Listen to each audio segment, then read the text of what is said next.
Hello, Ken, gentleman prospector. Top of the morning to you. I just sitting here in southern Missouri having a little coffee. Oh, that's good coffee. Got a little hippie honey off in that coffee, I do.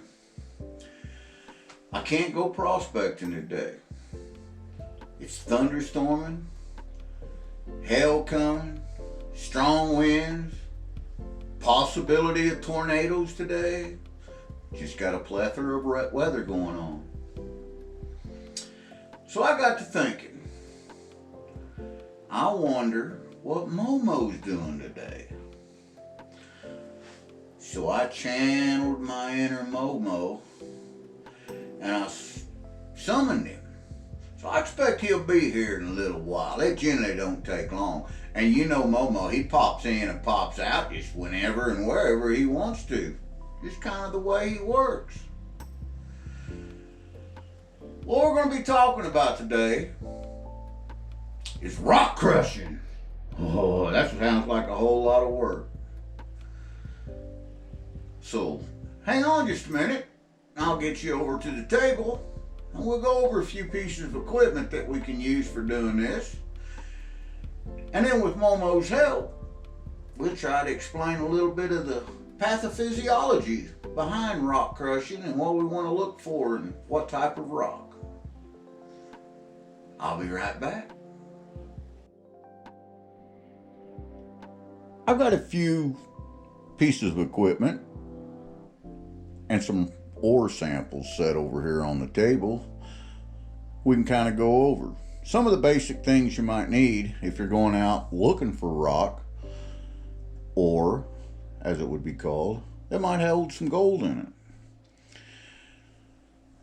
First off, let's take a look at some of the rock. Most of the rocks you see up here on the table are from Colorado. The mountains in Colorado contain many hard rock lode deposits, which are gold-bearing veins, and also ore bodies that are typically found in granite, quartz monzonite, and other indigenous rocks within that area. Let's have a closer look at this specimen. As you can see, it has iron deposits in it, and it's decaying.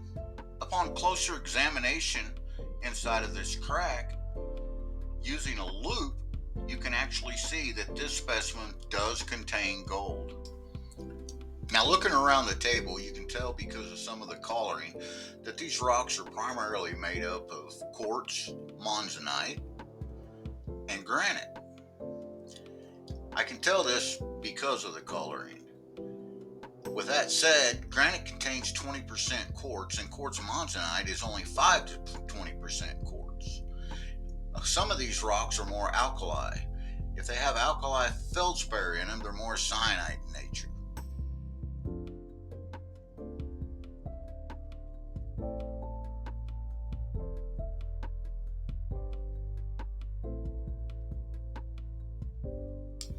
Now let's have a look at a southeast Missouri host rock that could contain gold.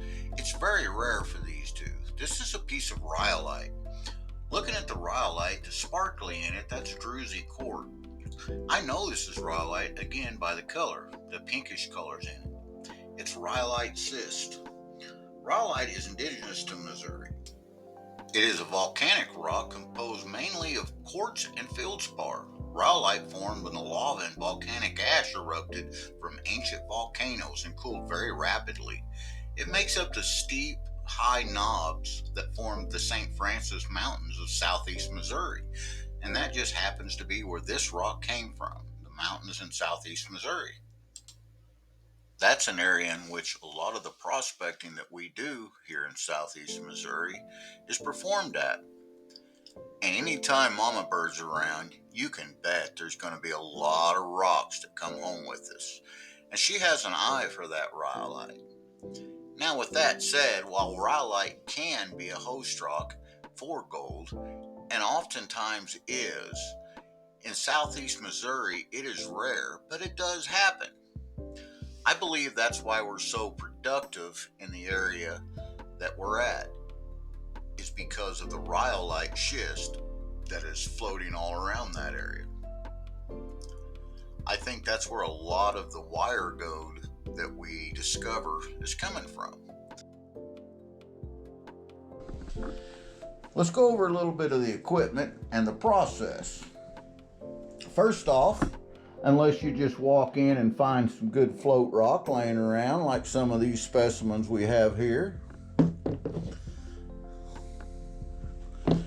you're going to need some tools to dislodge some of this stuff. It's got a lot of dark hematite or magnetite in it. I can see a lot of good sparkles in that, a lot of quartz crystal. If that was washed up, I'd say that that's primarily quartz up here on the top. And you can see that piece of rhyolite, how it's pink in there. We're going to go over a few of these tools. First off, to get it dislodged, you're going to need some chisels and a hammer. Basic set of chisels here. You want a sharp point chisel, a broad point, and a wide point. And then here's some other smaller hand chisels. Now once you dislodge this from its host source, then you're going to need a way to make it get down smaller. I got these broken down basically in about 2-inch chunks here. And there's a reason for that. These here are this here is some smaller pieces that you can see there. Got a lot of shiny in it, a lot of quartz. This is not finished and not by no means ready to pan out. Whenever you crush this up, you want a fine powder. I'm talking fine powder, like talcum powder fine. So you want to do a pretty good job. And the reason I separate these up, and I've got a 5-gallon bucket full of these rocks that I've collected in Colorado and Missouri, then one of the basic steps, and probably the most economical way to do it, is with a rock crusher. And you just drop the old rock down in there, and then you take the big heavy paddle and you pop her down in there a few times until she crushes up into a fine powder. That's a lot of work, but it is effective. You can pick one of these up online for anywhere from $60 to $100, depending on the size and the manufacturer. Now these items that I have, we built ourselves.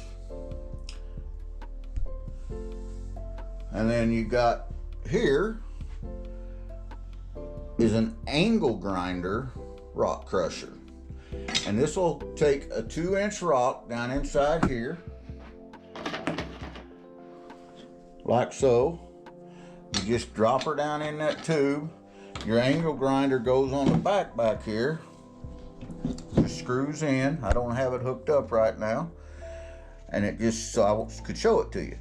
And it just spins that around. And then inside there, let me show you inside. Pretty easy to get apart here.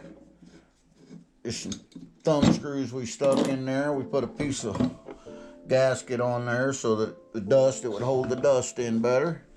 Then inside here, what we got on this bearing system is some shackles, stainless steel shackles that spin around, and it gives it just enough that it crushes that up to a fine powder. You can see some of the powder on there on the tip of my finger. We'll put that back in. That could have a little gold in it. But it works pretty good. It's loud and it's noisy. But we'll get to that when the weather's a little better, and we'll do some rock crushing with it. So once you get that process done and you get it crushed up into that fine powder, then it's basically the same way that you would do any other kind of ore. You just pan it out. It's that simple. If there's gold in it, there's gold in it. If there's not, there's not. I recommend having a good stiff bristled wire brush as well. so that you can get inside, whether you're using mechanical equipment or when you're cleaning this out, because that fine powder hangs down in the crevices down there and you want to be able to wipe it out. That's the way I do it, and it's effective. It does work. What was that? I thought I heard something.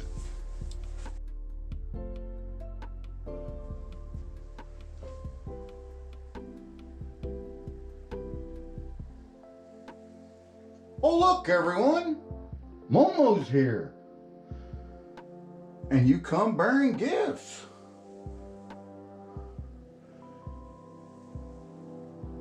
Home of MoMo, the Missouri Monster, and cryptozoology knowledge. That's pretty cool. It's even got you on there. Under Missouri, number 23, MoMo. Well, the reason that I summoned you today, MoMo, was we were going over some rock crushing equipment, but I think I've already covered it all.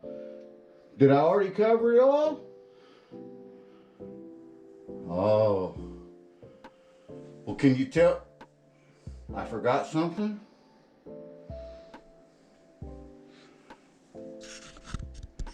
Well, I'm not sure what it could be.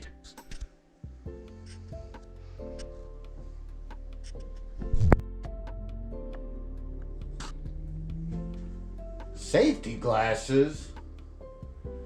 I'm not gonna wear them. I'm gonna wear them. Apparently, I'm gonna wear them.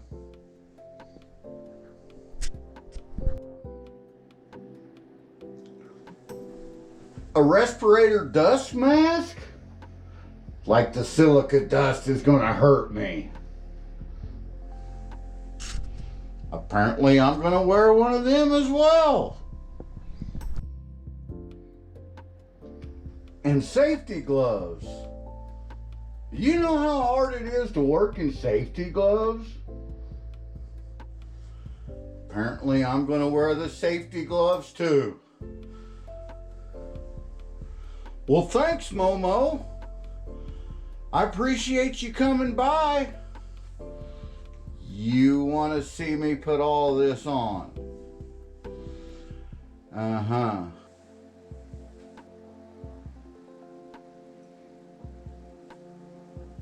How's that, MoMo? Laugh it up, fuzzball.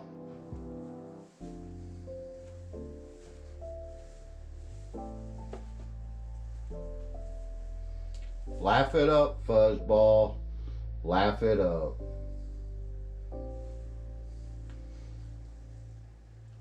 Bye, MoMo. Bye. Until next time.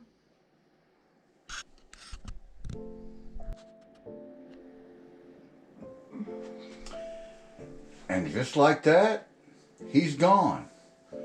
I told you. He comes and goes as he please. 1 second he's there, 1 second he's gone. That's MoMo. Like MoMo says, safety first. Don't forget to like, share, and subscribe. Leave a comment. It's free. And anything free is worth saving up for. Bye.